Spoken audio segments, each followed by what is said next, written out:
Hello guys, so आज आम्ही बनवत आहोत बर्ड फीडर. आता खूप ऊन वाढले त्यामुळं पक्षींना पाणी नसते, तर आम्ही पाणी त्याच्यासाठी बनवत आहोत. पहिले बॉटल घ्यायची, त्याच्यात होल पाडून त्याच्यात पाणी टाकायचं आणि गार्डनमध्ये आम्ही लावणार आहोत आणि त्याच्यात पाणी भरू.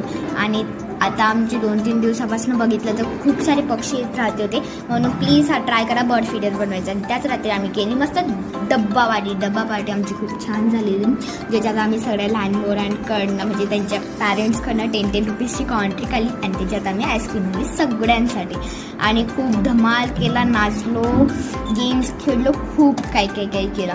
आणि झिंगाट, गुलाबी साडी काय ते गाणे लागले होते, तर मुली तर एवढे नाचत होते, मुलं तर त्याच्यात झिंगाटमध्ये टुपुक टुपुक टुपुक, मुली ते टुमुक टुमुक टुमुक लाईक छान असे नाचलो आम्ही. आमची खूप मज्जा केली. आणि प्लीज लाईक अँड सबस्क्राईब करायला विसरू नका. आपण भेटू उद्या नंतर. Bye bye.